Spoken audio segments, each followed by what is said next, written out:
The screen flickered, and the room went cold before anyone said a word. I remember the exact moment the silence started. It was not the silence of boredom. It was not the silence of a class waiting for a bell. It was the silence that falls when every set of eyes in a room lands on something none of them can explain. My name is Zeph Doran, and I am a third-year student at the Calder Institute, a school built to train young minds from a dozen worlds in the basics of galactic life. That day, in a classroom with pale blue walls and a domed ceiling that let in soft morning light, our teacher pressed a button, and everything I thought I understood about danger fell apart. Professor Varn stood at the front of the room, tall and thin, with skin the color of dry clay and eyes that never seemed to blink for long. He taught xenobiology, a class most of us took because it was required, not because we loved it. That morning, he told us we would be watching footage of apex predators from different worlds. This was normal. We had done it before. We had seen creatures with teeth longer than my arm, creatures that could crush stone with a single strike, creatures that hunted in packs and brought down beasts twice their size without slowing down. We were used to fear. We had grown up with it. My species, the Velar, come from a world where almost everything wants to eat you if you are not careful. We learned to recognize danger before we learned to read. So when the professor said we would study another apex predator, none of us expected to feel anything new. The lights dimmed, the screen brightened, and there, in clear focus, was something that made no sense at all. It was a creature, walking alone down a narrow path at night. No claws that I could see, no horns, no thick armor plating, no wings, no venom sacs, no glowing markings to warn others to stay away. It stood on two legs, moved without hurry, and carried no visible weapon in its hands. Its skin was soft-looking, its face open and calm, and it walked like it did not have a single worry in the galaxy. Someone in the back row laughed. It was a short, sharp sound, quickly followed by more laughter from other students. I heard Talia, a girl from the Wren cluster who sat 2 seats to my left, whisper that this had to be a joke, that the professor must have loaded the wrong file by mistake. A boy named Corin, who always had something clever to say, leaned back in his chair and said the footage looked like something from an old comedy show, not a predator study. I did not laugh. I do not know exactly why. Maybe it was the way the creature moved. There was no hesitation in its steps, no looking over its shoulder, no pause at shadows the way prey animals pause. It simply walked forward, into a stretch of land marked, according to the small text at the corner of the screen, with warning signs for 3 separate large predators native to that world. 3. Even on Valar we do not walk calmly through land marked for even one such threat. We check the wind, we check the ground, we move in groups. This creature moved alone, without a single glance at the trees around it, as if the warning signs meant nothing at all. Professor Varn did not laugh with the class. He stood very still at the front of the room, watching the screen with an expression I had never seen on him before. It was not fear exactly. It was closer to the look someone gets when they are trying to remember where they have seen something before, and cannot quite place it. The laughter in the room began to fade as the footage continued. It is a strange thing, watching a room slowly stop finding something funny. It happens in pieces. First one student stops laughing, then another. Then the ones still laughing start to sound uncertain, as if they are laughing because they think they are supposed to, not because anything is actually funny anymore. I glanced around the classroom, taking in the faces of my classmates. There were students from 6 different worlds sitting in those rows that day. Kesh students with their armored ridges along their spines. Doln students with wide, watchful eyes built for detecting movement in darkness. A pair of Orune twins, who rarely spoke but always seemed to notice everything. And in the back row, quiet as always, sat the only human in our class. Her name was Mira Bennett. I want to describe her the way I remember her that day, because it matters later. She did not look remarkable. She was of average height for her species, with light brown hair pulled back simply, and she wore the same plain uniform the rest of us wore. She rarely spoke in class unless called on. She did her work on time, answered questions when asked, and otherwise kept to herself in a way that made her easy to forget was even in the room. But that day, while the rest of us were shifting in our seats, murmuring, laughing nervously, or falling silent in confusion, Mira sat perfectly still. She was not looking at the screen, with the wide-eyed curiosity the rest of us had. She was looking at it the way someone looks at a photograph of their own house, familiar, unsurprising, almost bored. I noticed it because it was strange. Everyone else in that room was reacting to the footage as something new, something outside their understanding.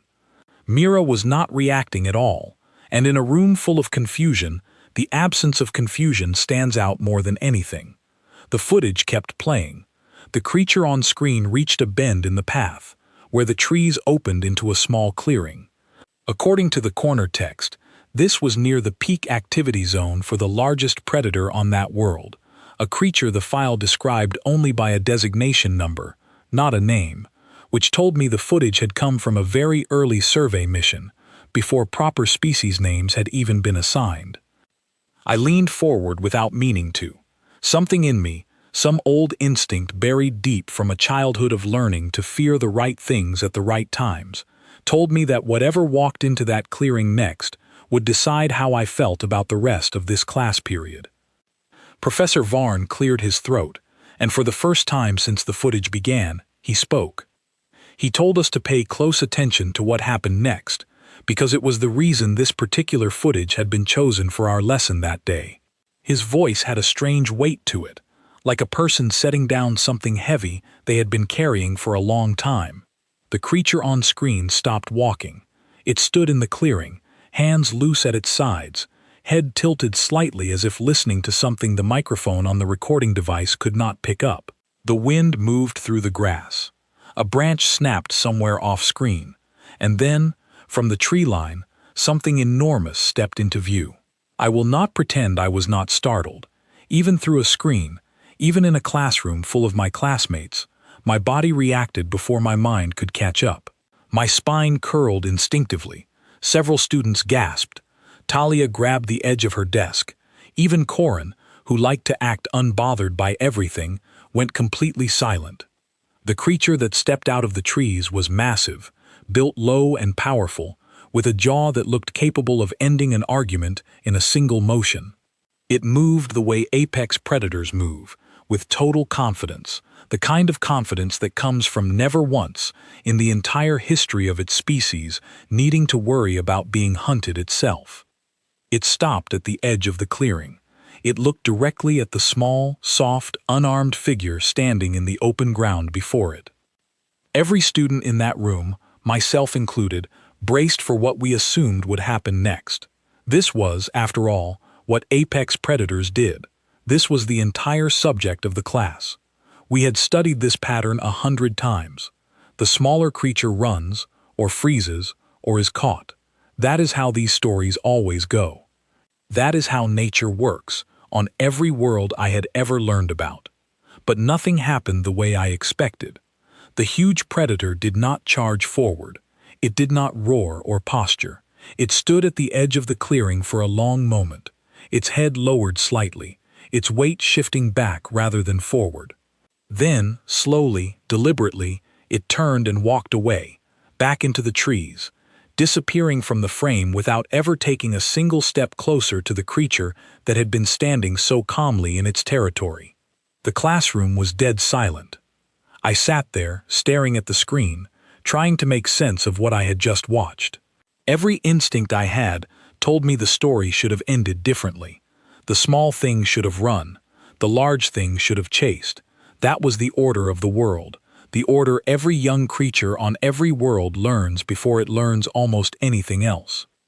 Instead, the massive predator, a creature capable of ending that small figure's life without slowing its pace, had simply walked away. I looked around the room again. Talia's mouth was slightly open. Corin had leaned so far forward in his seat that his elbows rested on his knees. Even the Arun twins, who almost never showed expression, had matching looks of quiet unease. Professor Varn paused the footage, freezing the image on the empty clearing, the small figure still standing there, unmoved, unbothered, exactly as calm as it had been at the start. He turned to face the class, and I remember thinking that his expression looked less like a teacher about to explain a lesson and more like someone about to ask a question he was not entirely sure he wanted the answer to. He asked us, in a voice that was quieter than usual, if anyone could explain what we had just seen. The room stayed silent for a long moment. I could hear the faint hum of the building's air system, the soft shifting of chairs as students exchanged uncertain glances with one another, searching for someone brave enough to speak first. I looked toward the back row without thinking, the same instinct pulling my attention the way it had before. Mira Bennett was still sitting there, calm, still, hands folded neatly on her desk. She had not reacted to the predator's approach the way the rest of us had. She had not reacted to its retreat either. She was simply watching, patient, unsurprised, like a person waiting for the rest of the room to catch up to something she already knew. I did not understand it yet, not fully.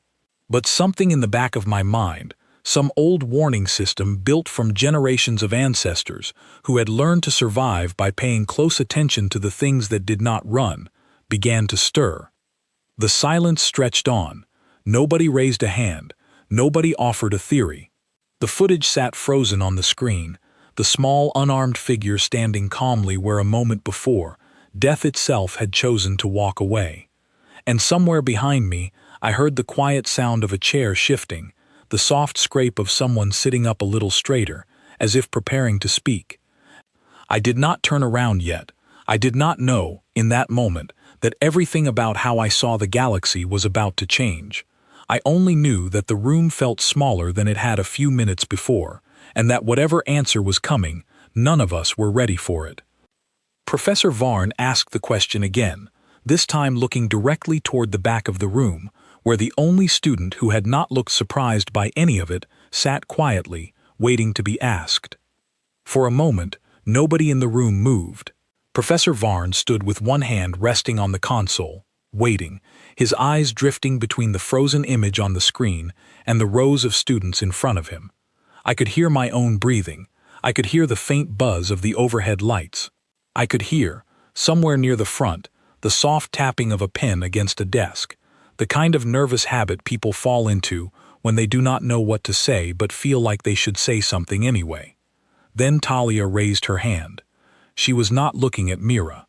She was looking at the screen, at the frozen image of the massive predator disappearing into the tree line.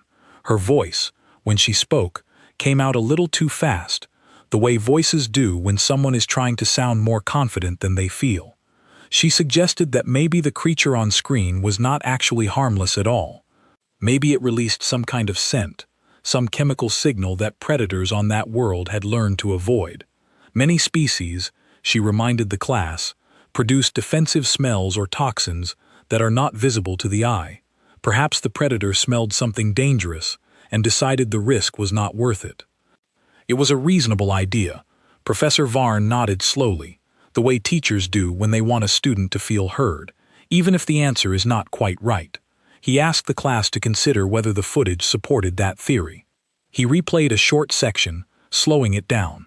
We watched the massive predator's nostrils, watched the way it lifted its head, tested the air. There was no visible reaction, no flinching, no sudden change in behavior that would suggest it had caught a warning scent. It had simply looked at the standing figure, weighed something in its mind, and chosen to leave. Talia's confidence faded as the replay ended. She sank slightly in her seat, and I felt for her, because I had been ready to believe the same thing only a moment before. Corin spoke next, without raising his hand, the way he usually did.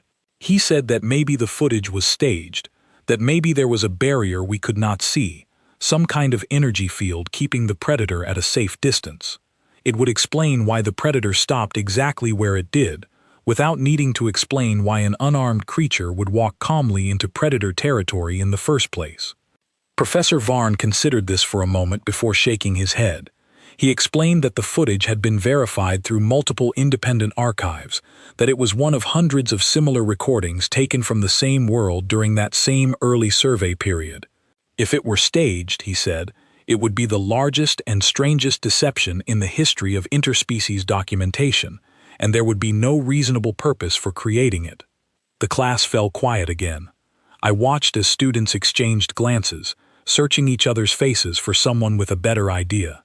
A boy near the front, a Kesh student named Bram, offered a theory that the predator might have already fed recently and simply was not hungry. It was a common enough behavior among predators on many worlds, myself included in that understanding, since even on Valar, our great hunters do not chase everything that crosses their path if their bellies are already full. Professor Varn allowed this theory a moment longer than the others. He pulled up additional footage, different clips, different days, different predators from entirely different species on the same world. In each one, the pattern repeated. A predator would approach, pause, and then withdraw, regardless of the time of day, regardless of how long it had been since a previous meal, regardless of the season or the weather, or any other variable that might explain a single instance of caution. It was not one predator being cautious. It was every predator on that world, every single time, choosing the same response. I felt something shift in my chest as I watched clip after clip play out the same way. In one, a creature with wings wide enough to blot out the sun banked away from a lone figure standing on an open plain. In another, something that moved through water like a blade cutting cloth surfaced near a figure waiting at the edge of a lake, watched for several long seconds, and then sank back beneath the surface without ever closing the distance. None of them attacked, not once, across dozens of recordings spanning what the file listed as several years of survey data. The room had gone from confused to nervous to something quieter and heavier that I did not have a word for yet. I looked at the faces around me and saw my own uncertainty reflected back in a dozen different forms. The Dawn students, whose wide eyes were built to catch every flicker of movement in darkness, sat unusually still, their attention locked entirely on the screen. The Orun twins had leaned toward one another, whispering in the quiet, clipped language they used only when something troubled them deeply. Professor Varn let the footage end, and the screen returned to a soft blue standby glow. He turned fully to face the class, and for the first time that day, he did not offer a theory of his own. He simply asked the question again, more directly this time, wondering aloud what kind of creature could walk, unarmed and unarmored, through the territory of the most dangerous animals on an entire world, and never once be treated as prey.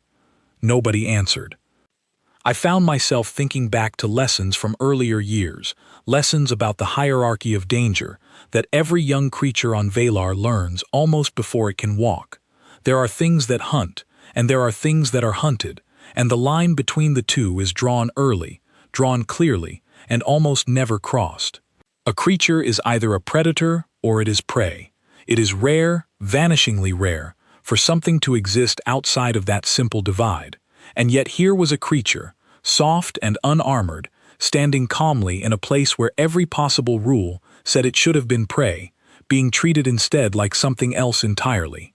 Something the predators of that world had apparently learned, through means none of us could yet explain, not to challenge. I glanced again toward the back of the room. Mira had not moved through any of the theories, had not reacted to Talia's guess, or Corin's, or Bram's. She sat with the same quiet stillness she had shown from the very beginning, her expression unreadable, her eyes fixed somewhere between the screen and her own folded hands. But something was different now. I noticed it slowly, the way you notice a change in light before you notice the source of it. Her posture had shifted, just slightly. Her shoulders had straightened. She was no longer simply waiting. She looked like someone deciding whether or not it was time to speak. Professor Varn must have noticed it too, because his eyes drifted toward her again, lingering there a moment longer than they had before. He did not call on her directly. I think, looking back, that he wanted to see if she would offer the answer on her own, without being asked, the way a teacher waits to see if a student truly understands something or is simply repeating what they have been told. The silence continued to stretch. It is a strange thing, how long a silence can feel in a room full of people who all want someone else to speak first. I counted my own heartbeat in the quiet, felt the tension building behind my sternum, a pressure that had nothing to do with fear of the footage and everything to do with not knowing what came next. Then, slowly, without any announcement, without clearing her throat or shifting loudly in her seat, the way the rest of us might have, Mira Bennett raised her hand. It was not a dramatic gesture. Her hand rose calmly, at an unhurried pace, the same way she did everything else in that classroom. But the effect on the room was immediate and total. Every conversation that had been murmuring beneath the surface, every whispered theory between neighboring students, every soft scrape of a chair or tap of a pen, stopped at once. I do not know how to explain it fully, even now. It was not that she had done anything threatening. It was not that her voice had been raised or her expression had changed. It was simply that in a room full of confusion, full of guesses that kept falling apart under closer examination, the one student who had shown no confusion at all had finally decided to speak. Talia turned in her seat to look at her. Corin sat up straighter. The Orun twins stopped whispering entirely, their 4 eyes fixed on the back row with an intensity I had not seen from them all class period. Even Bram, who had been slouching comfortably since his theory had failed, straightened himself as if standing at attention. Professor Varn looked at her for a long moment, and something crossed his face that I would later understand as recognition, though at the time I only registered it as hesitation. It was the look of someone who had asked a question expecting a long search for the answer, and had suddenly realized the answer might already be sitting in the room, waiting patiently to be acknowledged. He said her name, quietly, and asked if she had something to share with the class. Mira lowered her hand slowly. She did not look nervous. She did not look eager to prove herself, or excited to be the center of attention the way some students might have. She simply looked, for lack of a better word, patient. Like someone who had been asked this question before, in other rooms on other days, and had long since made peace with having to answer it again. She glanced once around the room, taking in the faces turned toward her, the wide eyes, the leaning postures, the held breath, and then she looked back at the frozen image still glowing faintly on the screen behind the professor, the image of the massive predator walking calmly away from an unarmed figure standing alone in a clearing. She said that she could try to explain it, if the class wanted to hear it.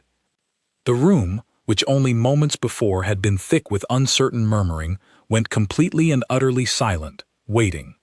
I remember, in that pause before she began speaking, feeling a strange sensation settle over me, something between curiosity and a warning I could not quite name.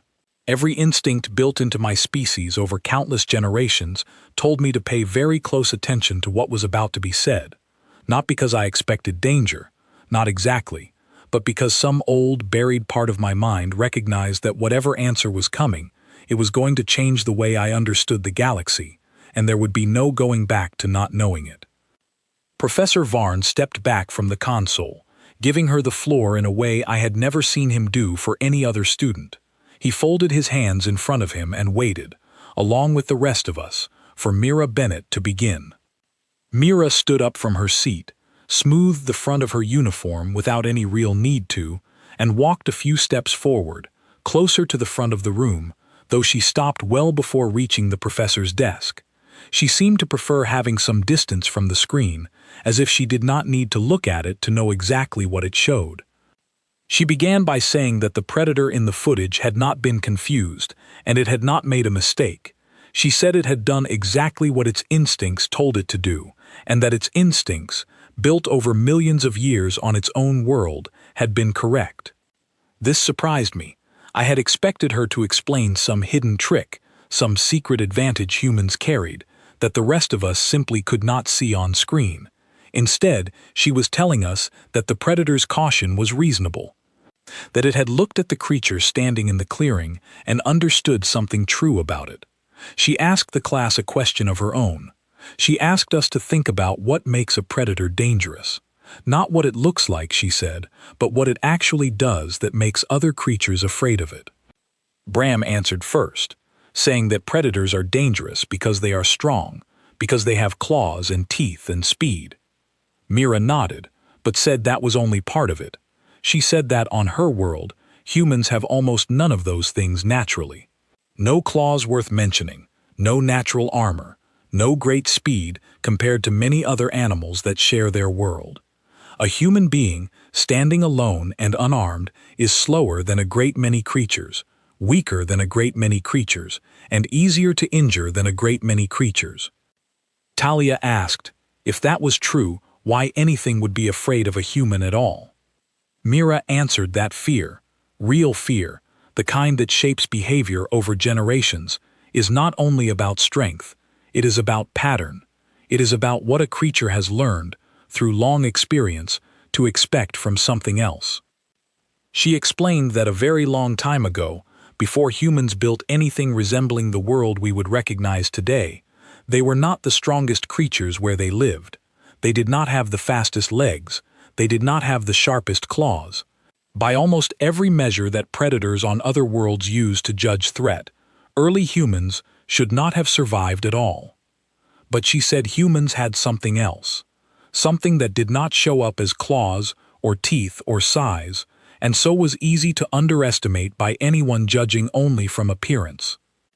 She said humans could not outrun most of the animals that could have threatened them, but they did not need to outrun them.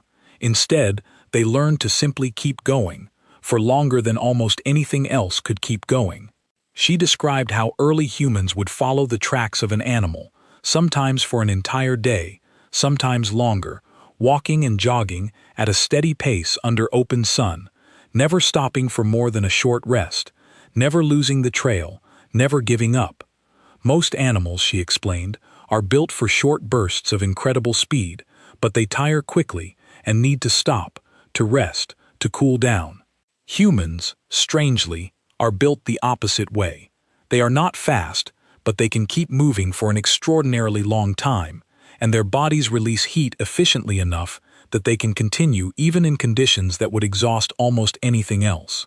She said that over time, an animal being followed this way would begin to panic, not from any single dangerous encounter, but from the simple, mounting horror of never being able to shake its pursuer. It would run and rest and run again, and every time it looked back, the same small, tireless shape would still be there, walking steadily behind it, never rushing, never stopping, never losing the trail. Eventually, she said, the animal would simply be too exhausted to continue, and the humans following it would finally catch up. I felt something cold settle in my stomach as she spoke. I thought of the footage we had just watched, the calm, unhurried way the small figure had walked through the clearing, completely unbothered by warning signs that should have sent it running for its life. I understood, suddenly, that the calm was not ignorance, it was confidence built from an entirely different kind of danger than the one we had been taught to recognize. Mira continued. She said this ability alone might have made humans dangerous in a narrow sense, useful for hunting food, but not enough to explain why apex predators on other worlds, creatures with no connection to Earth at all, would show the same caution toward humans that early Earth predators eventually learned to show. She said the deeper answer was about memory and about cooperation. She explained that humans, unlike most solitary predators, almost never hunted alone if they could help it.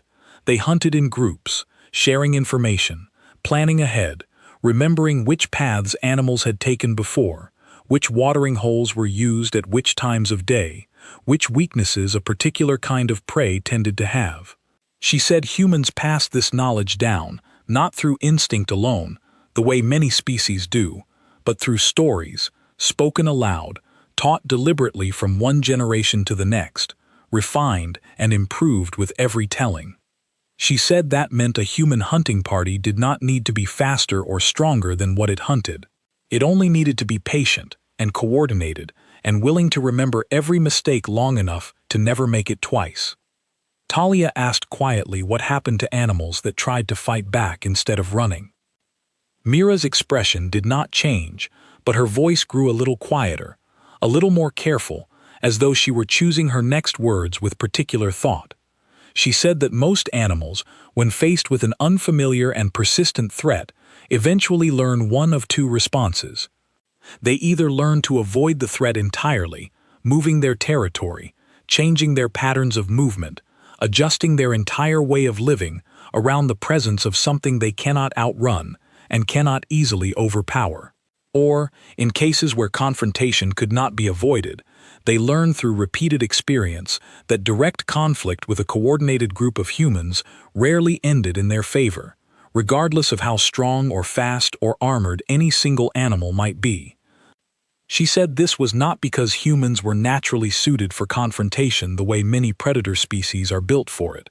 It was because humans had learned, over an extremely long time, how to make up for what they lacked in natural weapons by using tools, by working together, and most importantly, by simply refusing to stop. She explained that many predator species across many different worlds, despite having no shared history with Earth at all, seemed to develop a similar instinct once exposed to human presence over multiple encounters. It was not a universal law of nature, she said, but a pattern that repeated often enough across recorded history that scientists had studied it extensively. Predators that encountered humans and treated them as easy prey tended not to survive those encounters well, either through injury or through the loss of territory to the humans who remembered exactly where that encounter had taken place. Predators that learned early to treat humans with caution, to observe from a distance rather than approach, tended to live longer, safer lives. She said the footage we had just watched was almost certainly the result of exactly that kind of learned caution, passed down and reinforced across generations of that world's predator population, even in a world that had never had contact with Earth before the survey mission that recorded it. Professor Varn, who had been listening without interruption, finally spoke, asking how that was possible if the humans in the footage had only just arrived on that world, with no prior history there at all. Mira said that was the part most people found hardest to accept. She explained that the predator in the footage had likely never encountered a human before that exact moment. There had been no generations of learned caution passed down specifically about humans on that world, because humans had simply not been there long enough for that kind of pattern to develop yet. She said the predator's hesitation had come from something else entirely, something built into how predators everywhere, on every world she had studied, seemed to instinctively read the behavior of other creatures. She said predators do not decide whether something is dangerous only by measuring its claws or its size. They read behavior, they read confidence, they read the absence of fear in a creature that, by every visible measure, should have been afraid. An animal that runs signals that it believes itself to be prey. An animal that freezes signals uncertainty. But an animal that walks forward, calmly, without hesitation, into open ground, ignoring every warning sign around it, signals something else entirely. It signals that it does not believe itself to be prey at all. And across countless worlds, among countless species, that kind of signal tends to be read the same way by anything with enough intelligence to hesitate before attacking. It signals that the creature standing calmly in the open might not be the hunted one in this encounter. She said the predator on screen had not smelled a hidden toxin, and had not been recently fed, and had not mistaken the human for something else. It had simply looked at a creature that showed no fear, standing in ground it should have had every reason to fear, and its instincts, sharpened by millions of years of learning to avoid unnecessary risk, had told it that something about this situation did not add up. And when the math of survival does not add up clearly in a predator's favor, the safest choice, the choice built into nearly every successful predator species across the galaxy, is to walk away and live to hunt something easier another day. The room had gone completely silent again, but it was a different kind of silence than before. It was not confused silence, searching for an answer. It was the silence of understanding something you did not particularly want to understand. I looked around at my classmates and saw the same realization beginning to settle over each of them in turn. Talia had gone very still, her hands folded tightly in her lap. Corin's usual easy posture had disappeared entirely, replaced by something rigid and alert. The Orun twins were no longer whispering at all, their attention fixed entirely on Mira, unmoving. I found myself looking at her differently too, not with fear exactly, though there was some of that mixed in, buried beneath the surface. It was closer to the way you look at something you thought you understood completely, only to realize you had only ever seen a small, carefully presented piece of it. Mira had not raised her voice once during her explanation. She had not postured, had not tried to make herself seem more impressive than she was. She had simply answered a question honestly, the way a teacher might explain a difficult concept to students who genuinely wanted to understand it. And somehow, that plain, unhurried honesty had done more to unsettle the room than any dramatic performance could have managed. Professor Varn cleared his throat, and I noticed his hand had drifted, almost without him seeming to realize it, slightly closer to the edge of his desk, as though some old instinct of his own had quietly reasserted itself despite decades of professional composure. He asked, in a voice that was carefully measured, whether this pattern, this instinct predators seemed to develop toward humans, was something that had ever been studied more closely, whether there were other examples the class might learn from. Mira glanced toward the frozen image still glowing faintly on the screen behind her, the small, calm figure standing untouched where danger had chosen to walk away. And then she looked back at the class and said that there were a great many examples if the class wanted to hear more. Nobody in the room said no. Nobody moved to stop her. If anything, the silence that followed felt like an invitation, dozens of eyes fixed on her, waiting, the earlier laughter from the start of class now feeling like it belonged to a different lesson entirely, one that had happened a very long time ago. Mira asked Professor Varn if he could pull up the archive records for a world called Threll Minor, a survey site she said most xenobiology programs used as a case study, though she guessed our class had not reached that unit yet. Professor Varn hesitated only a moment before typing the request into his console. A new file loaded onto the screen, this one dated several years after the footage we had already watched. It showed a wide, dry plain with scattered rock formations, and according to the small text in the corner, it was home to a species of pack-hunting predator that had, at the time of the survey, been responsible for the deaths of several early colonists before proper precautions were established. Mira explained that this particular species had, in the earliest days of contact, treated the newly arrived human colonists exactly the way it treated every other creature on that world. It saw them as unfamiliar, but not especially threatening, and in the first several encounters, some of those early colonists had been seriously hurt before proper defenses were put in place. She said this part mattered, because it proved that humans were not automatically respected by predators on other worlds simply for being human. There was nothing magical about their presence that made animals instinctively cautious from the very first encounter. The caution, when it existed, had to be earned, the same way any other pattern of behavior is earned between two different kinds of creatures learning to share the same space. She said what changed, over the following months, was not that humans became physically stronger, or grew claws, or learned to fight in ways they had not known before. What changed was that the colonists began working together in a coordinated, deliberate way, studying the predator's habits, learning its hunting patterns, and adjusting their own behavior to make direct confrontation costly and unproductive for the predator, without needing to eliminate the species from the region entirely. She described how, over time, the predators on Threll Minor began avoiding the colony grounds almost entirely, not because they had been frightened away through force, but because every attempt to treat the humans as easy prey had resulted in the predator group involved losing more than it gained, whether through injury, lost time, or the loss of territory to human patrols who remembered exactly where each encounter had taken place. The predators that survived long enough to pass on their instincts to the next generation were the ones that had learned, through hard experience, that humans were not worth the risk.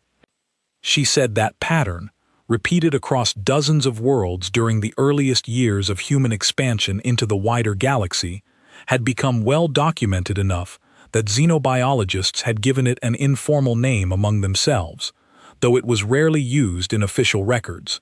They called it the quiet correction. The idea that predator populations exposed to sustained human presence tended, within a relatively short number of generations, to correct their initial assumptions and adjust their behavior accordingly, learning caution the same way any species learns caution towards something that has proven, again and again, more costly to challenge than to avoid. Corin, who had been silent since Mira began speaking, finally raised his hand, his voice noticeably less confident than it had been at the start of class. He asked whether that meant every predator eventually learned to fear humans, no matter where they were. Mira shook her head slightly and said it was not quite that simple. She explained that fear was the wrong word for what usually developed. She said most predator species did not come to see humans as something to be afraid of in the way they might fear a larger, stronger predator competing for the same territory. Instead, they came to see humans as something unpredictable, something that did not follow the expected patterns of prey or predator cleanly, something better observed carefully from a distance than approached directly. She said this distinction mattered, because fear alone tends to fade over time if the feared thing does not reappear consistently. But caution built from careful, repeated observation, caution rooted in genuine uncertainty about how a situation might unfold, tends to last far longer and gets passed down more reliably from one generation to the next, because it is rooted in something closer to respect than to simple dread.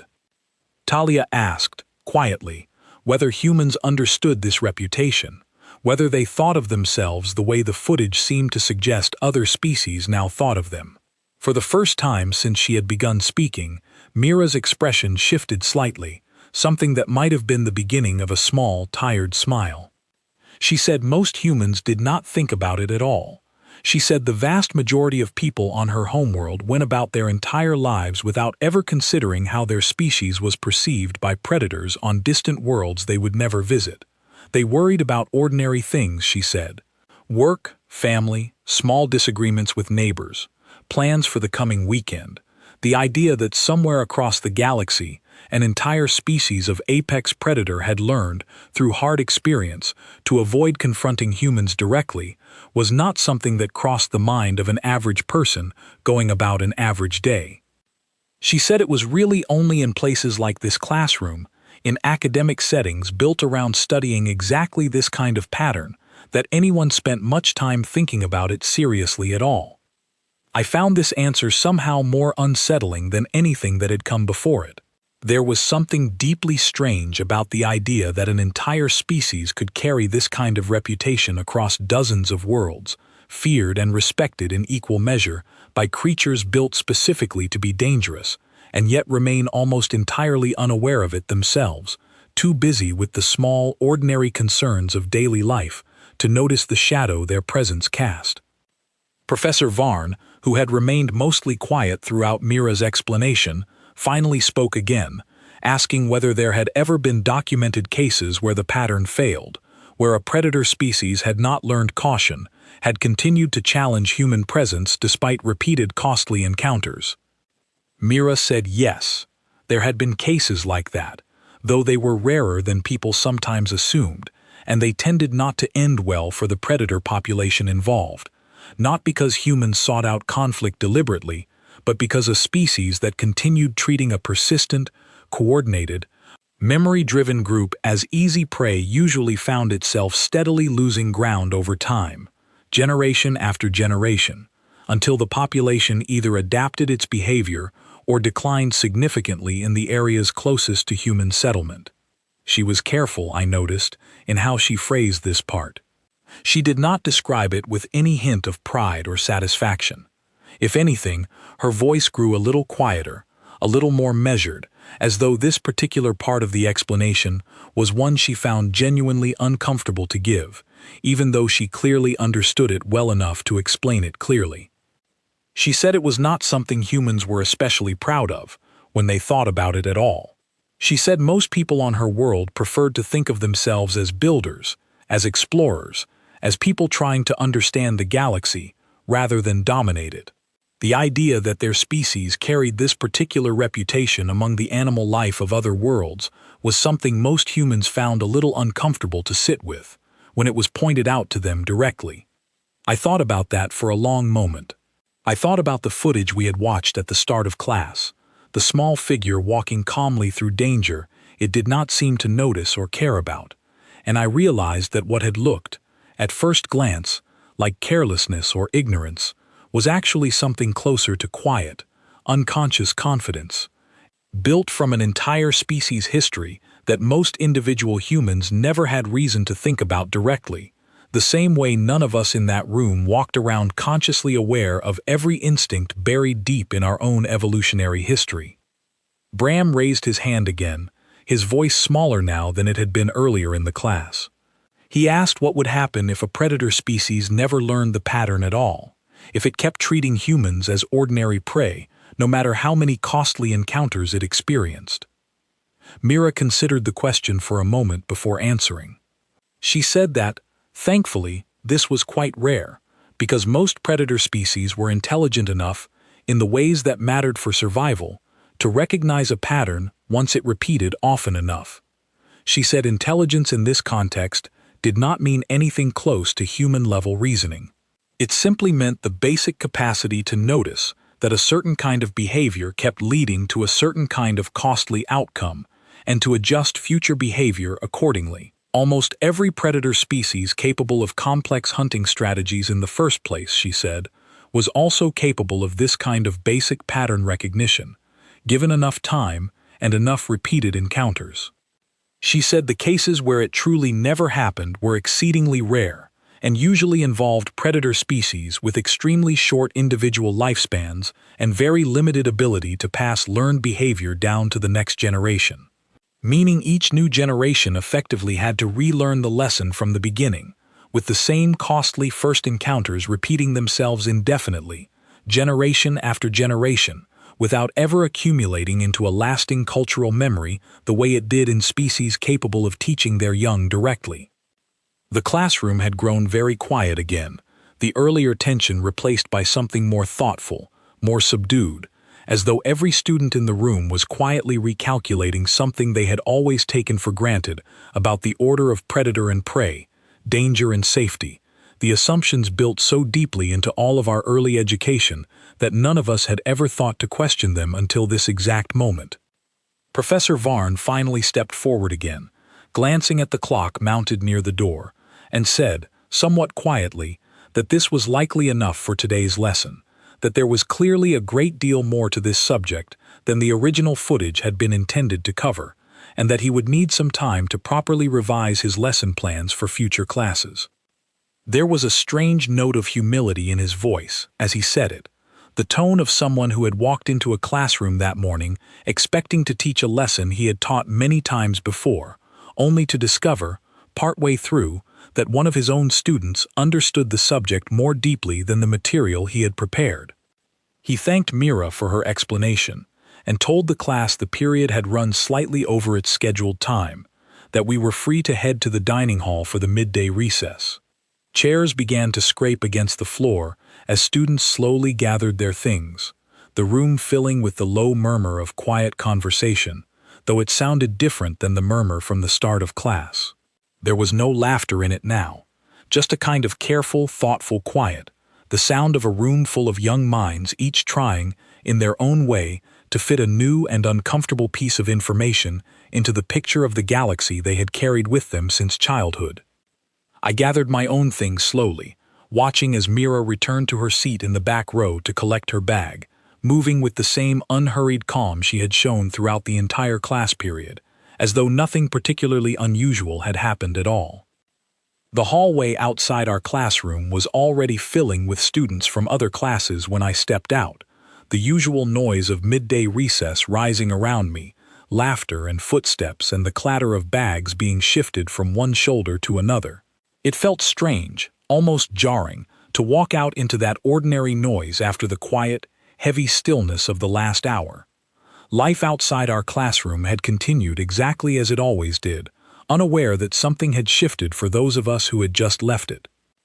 I saw Mira ahead of me, walking at her usual steady pace, not rushing to catch up with anyone, not lingering to talk with classmates the way some students did after an interesting lesson. She simply walked, the same calm, unhurried stride I had watched on screen only an hour before, and something about that similarity made my chest tighten slightly. I do not fully know what made me follow her. Curiosity, certainly, but also something else, some quiet need to ask a question directly, to hear an answer meant only for me rather than delivered to an entire classroom. I caught up to her near the wide windows that looked out over the school's central courtyard, where a few groups of students were already gathering in small clusters to eat and talk before the next period began. She glanced over as I approached, and there was no surprise in her expression, as though she had expected someone might follow her, though she did not say as much. I asked her, somewhat awkwardly, if everything she had said in class was actually true, or if some of it had been simplified for the sake of the lesson. She considered the question for a moment, the same careful, thoughtful pause she had shown before answering questions in class. Then she said that most of it was true, as far as she understood it, though she admitted she was not a professional xenobiologist herself, just a student who had grown up hearing these ideas discussed in school and at home, the way any young person absorbs the common knowledge of their culture without necessarily examining every detail of it critically.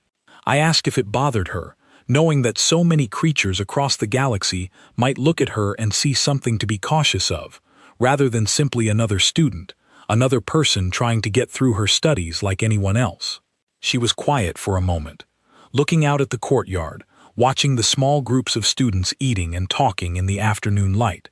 Then she said that it had bothered her at first, when she was younger and first learned about it, back when her family had moved off-world for her father's work, and she had begun attending schools with students from other species for the first time. She said it had felt strange, almost lonely, to realize that some part of how other creatures instinctively reacted to her was shaped by something so far outside her own control, something built into the deep history of her entire species long before she had ever been born. But she said that over time, she had come to think of it differently. She said most reputations, whether earned by a single person or by an entire species, come from real patterns of behavior, built up over time through countless small choices and encounters. She said she preferred to think of her species' history not as something to be ashamed of or something to boast about, but simply as a part of a larger, more complicated story, one that included plenty of mistakes, alongside whatever strength or persistence her ancestors had managed to develop. I asked her what she meant by mistakes, and she said that everything she had explained in class, the persistence, the coordination, the willingness to keep going long after most other creatures would have given up, could just as easily cause harm as it could prevent it, depending entirely on how it was used. She said her species' history was full of examples of both, moments where that same stubborn persistence had been turned toward building things, solving problems, helping others, and moments where it had been turned toward conflict and carelessness that caused real and lasting damage. She said the footage we had watched in class only showed one side of a much longer, more complicated picture, and that she tried not to let herself feel either too proud or too uneasy about any single piece of it. I found myself thinking as she spoke about my own species history, the long list of predators on Villar that my ancestors had learned to fear and avoid, and the much shorter, quieter list of moments when Villar themselves had needed to be brave, coordinated, and patient in order to survive against something larger and more dangerous than any single one of us.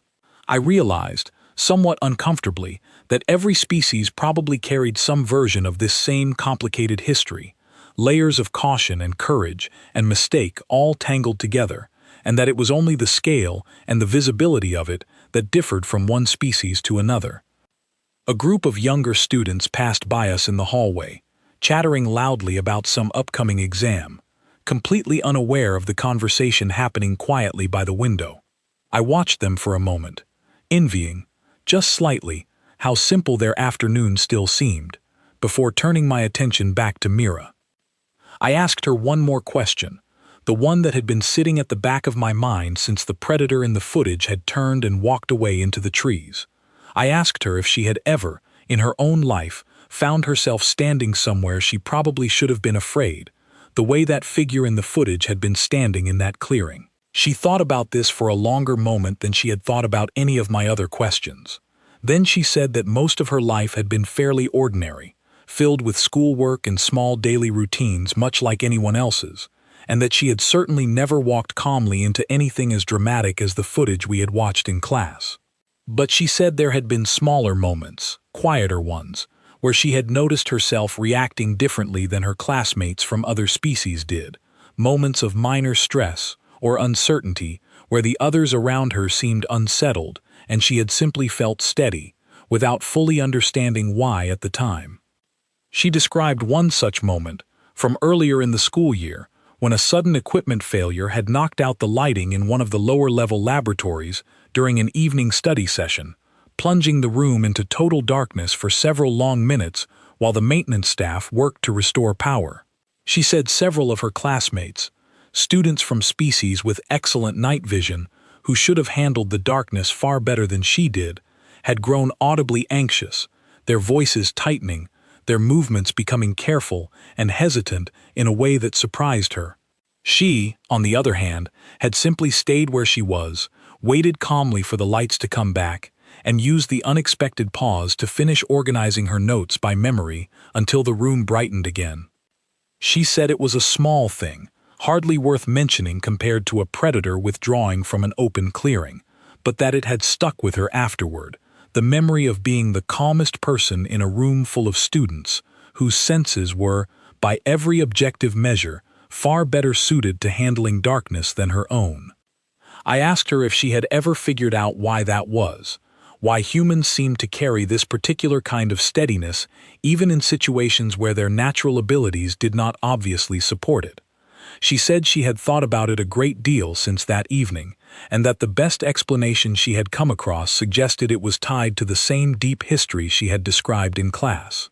A species that had survived, for such a long stretch of its early history, by walking calmly into uncertain and difficult situations, by pushing forward through exhaustion and doubt rather than turning back at the first sign of danger, seemed to have carried some quiet echo of that steadiness forward into its modern descendants, showing up in small, unexpected ways during moments of stress that had nothing directly to do with survival at all.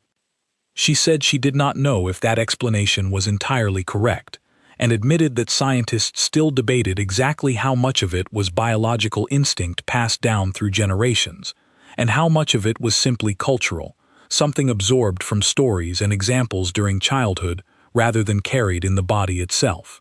But she said, regardless of the exact cause, the pattern itself seemed real enough, showing up again and again in small, quiet ways throughout her own life and the lives of people she knew. The bell marking the end of recess rang somewhere down the hallway, and the small clusters of students in the courtyard below began gathering their things, drifting back toward the building's many entrances. Mira glanced toward the sound, then back at me, and said she needed to get to her next class, but that she had enjoyed the conversation and that she did not often get the chance to talk about these things so directly with someone who had actually watched the footage and asked genuine questions about it, rather than simply reacting with surprise and moving on.